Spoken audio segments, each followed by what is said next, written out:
And he served 4 years in the United States Air Force. I'm going to tell you age here. 1964 to 1968. After that, he continued his education at Tuskegee University, graduated in 1972 with a Bachelor of Arts degree in Architectural Science. Mr. Philpot has been with Post 9-4 as chaplain for over 3 years and a faithful legionnaire for over 30. Chaplain Philpot assists our post in serving the community as chair of the holiday committee that provides Thanksgiving baskets, Christmas baskets, and I think we all know that he gets on our case right around Christmas for bicycles. Ladies and gentlemen, please welcome Chaplain Thomas Philpot.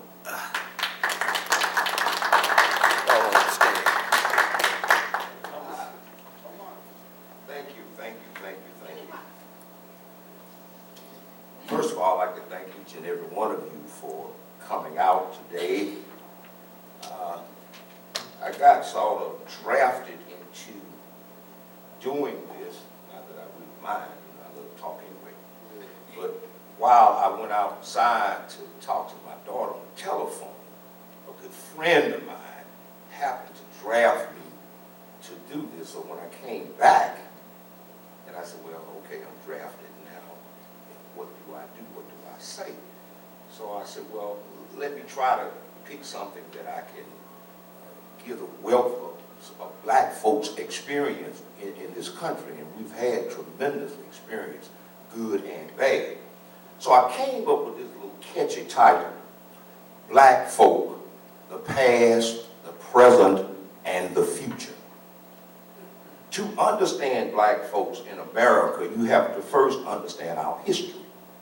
The history book tells us that slaves were first brought to America in 1619. They were on a Dutch ship called White Lion, and the Dutch had captured 20 enslaved Africans in the battle with the Spanish. They eventually landed in Jamestown, Virginia for repairs from the battle. They subsequently traded the enslaved Africans for food and supplies. Hence,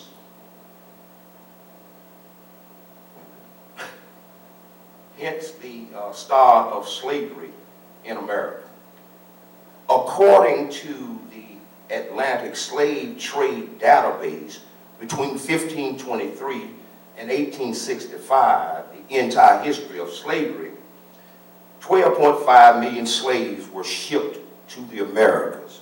This included the Caribbean and South America. And of those, an estimated 645,000 were brought to what is now known as the United States of America. However, of the 12 million slaves that were shipped from Africa, only 10.7 million survived. And if my math serves me right, 1.8 million of our brothers and sisters didn't make it. Nevertheless, in the 1860 census showed that slave population had grown to over 4 million in this country. Now, the southern states especially depended on slave labor to support their agricultural economies. The North, on the other hand, benefited indirectly from slave labor in that it needed southern crops to support the textile and other industries. The treatment of slaves were brutal, degrading, dehumanizing, but slavery was legally protected by the Constitution. Now, to keep complete and total control over them, the slaves were whipped, shackled with leg irons, hung, beaten, mutilated, branded, and imprisoned. The punishment was in response to a small infraction or simply to reassert the master's or overseer's dominance over the slave. Slave women were often victims of savage rapes and horrible sexual abuses.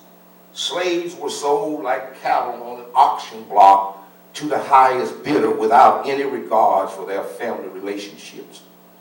But now, with all the brutality of slavery and with all the cruelty of slavery, America still hid behind the pretext of a country founded on Christian values.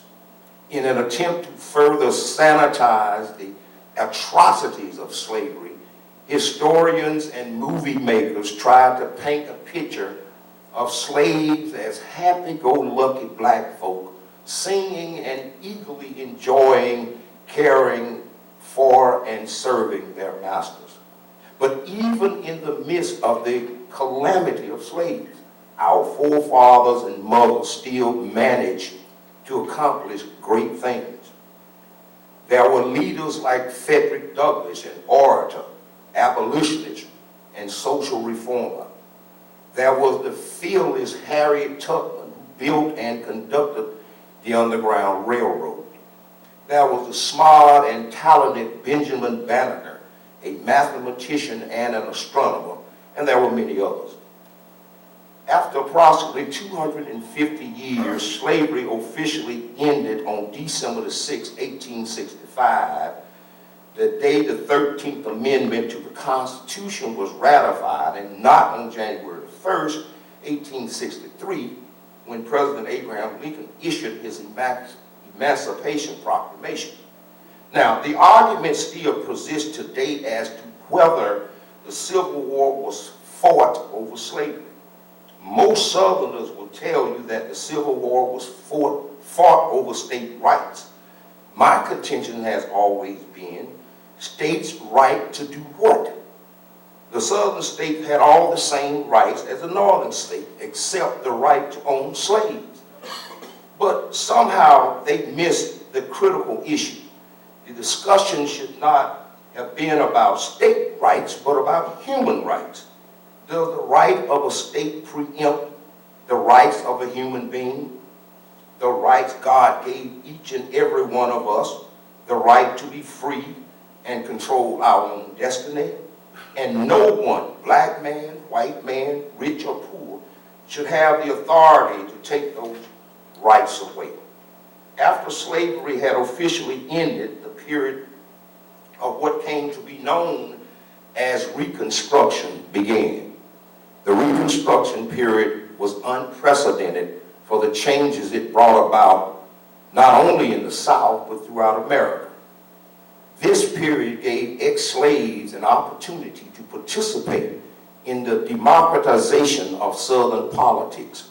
More than 1,500 blacks were elected to public office during Reconstructions.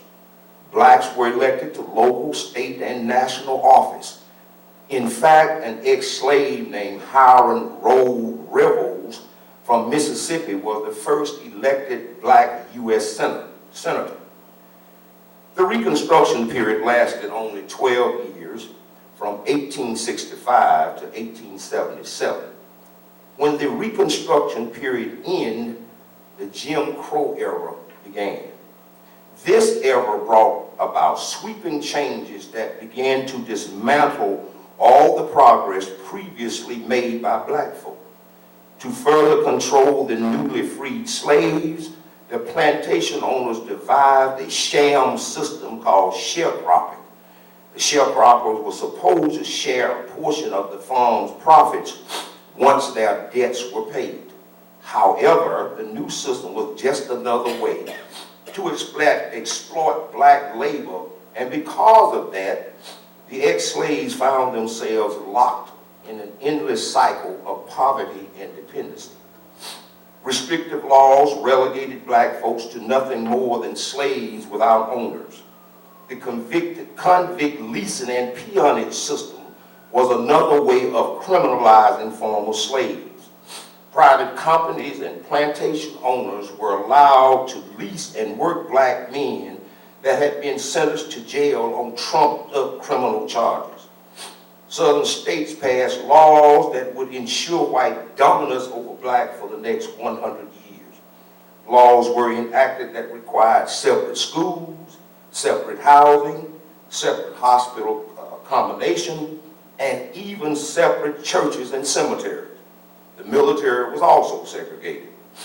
The idea that you could segregate a race of people and yet give them the same opportunity was impossible from its inception. So in 1954, those laws were challenged by the NAACP, and the Supreme Court ruled them unconstitutional. Now, the civil rights movement in the early 60s played a pivotal role in advancing the struggle for equality for black folks in America. Dr. Martin Luther King was the chief architect in those struggles. He led marches throughout the country that taught Americans about the reality of racism. His non-violent movement shook the conscience of this nation and helped bring about the changes we enjoy today. Dr. Martin Luther King dared to challenge the status quo. Today, the march toward equality is still difficult for us. Now the question we must ask ourselves, what are we doing to change and improve our communities? Even though we have more black students in our colleges and universities than we've ever had in the history of this country, we now have black CEOs leading some of our largest corporations. We have more black families living a middle-class lifestyle than we've ever had before. We even have a black president, President Hussein Barack Obama. But with all of these advances, we still must confront the realities of racism. The future of black folks in America depends upon us, me and you. Today, something has gone catastrophically wrong in our communities when 60 to 70% of the prison populations are young black males. They have become the commodity for America's prison industrial complex. Something has eroded the moral fiber of our communities when 7 out of 10 births are to unwedded mothers. Something is wrong when the dropout rate for our children failing to graduate from high school is still the highest in the nation. We must stop this self-destruction, and only we can do that. We must teach our children that God did not create them inferior, that they have the same mental capabilities as any other race of people. We must teach them that racism is not an end unto itself, but just an obstacle to be overcome. We must demand that our children get an education or marketable skills. We have to let them know that they don't have to be entertainers or professional athletes to be successful. We must teach them that crime does not pay and selling drugs only lead to imprisonment and death. This can only happen if we come together and support each other. Finally, it has always been a struggle for black folks to succeed in America. But we will nevertheless survive. We will manage to find the strength to move forward as we always have. And as long as God is in control, as long as God sits on the throne of justice, we will prevail. Black lives do matter. Thank you.